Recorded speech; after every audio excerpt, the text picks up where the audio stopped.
Does anybody remember the TV show That's Incredible? I'm probably dating myself here. I'm probably not, because you probably have no idea what I'm talking about because it was so long ago.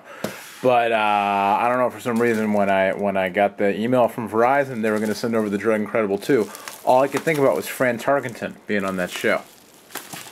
But no, it's not a TV show. It's the Droid Incredible 2. Is it incredible, or is it just kind of mediocre because it doesn't have 4G? Let's find out.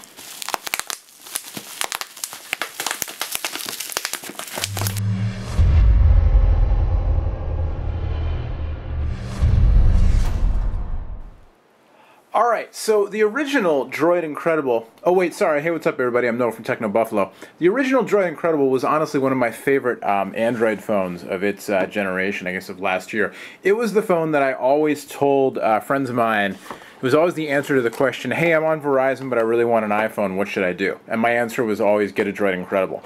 Or, you know, switch to AT&T to get an iPhone. Now, of course, the answer to that question is get an iPhone because you're on Verizon, but still, the Droid Incredible, one of, I think, the all-time, I don't know, one of my favorite Android phones, like I said, from that original slew of Android phones. So here's the successor. It will be available on April 28th from Verizon for $199.99 with a 2-year agreement. Obviously, made by HTC, Android phone with Android 2.2, HTC Sense. It's got a 1 GHz Qualcomm Snapdragon processor in there, and it's not a 4G phone. It's 3G only, so not taking advantage of the new LTE network. Also in the box, you get the HTC AC charger, part number ADR6325VW, and the HTC micro USB cable, part number, oh, there's a lot of parts there. I don't think those really part numbers. Some good numbers mean something else. And then you also get your manuals, master your device, all that stuff, and these nice little cornstarch bags that are so eco-friendly. So like the original Incredible, Android, HTC Sense, all that, it's got a similar back with the textured, kind of the contoured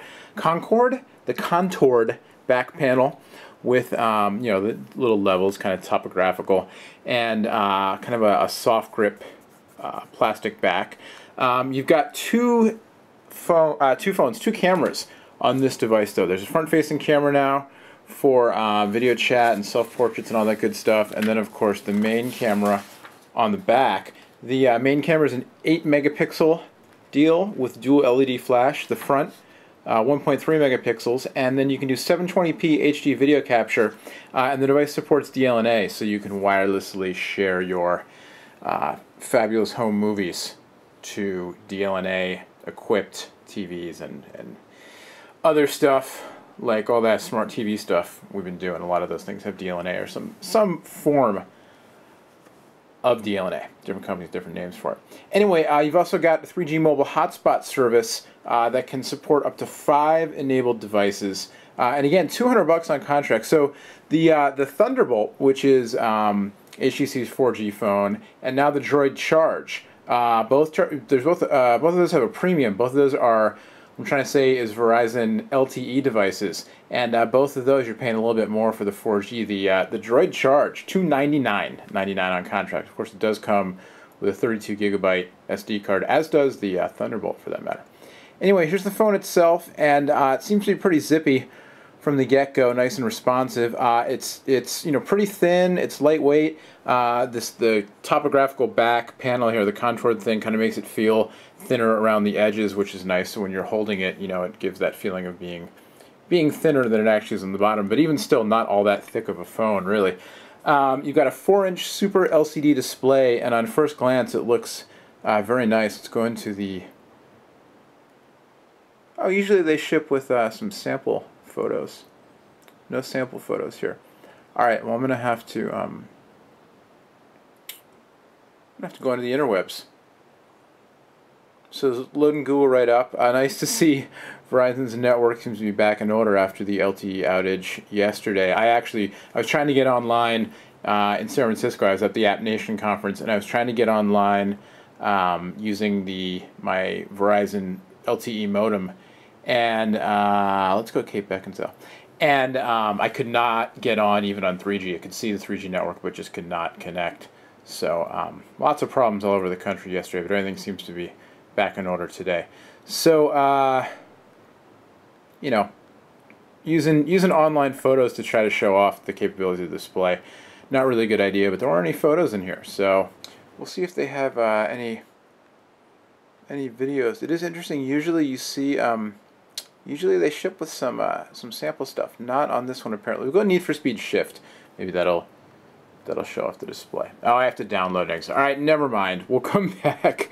We'll come back with a full review, and that's when we'll really check out the screen capabilities. This is just supposed to be an unboxing anyway. But, you know, you get an idea. 4-inch Super LCD display. Definitely looks good.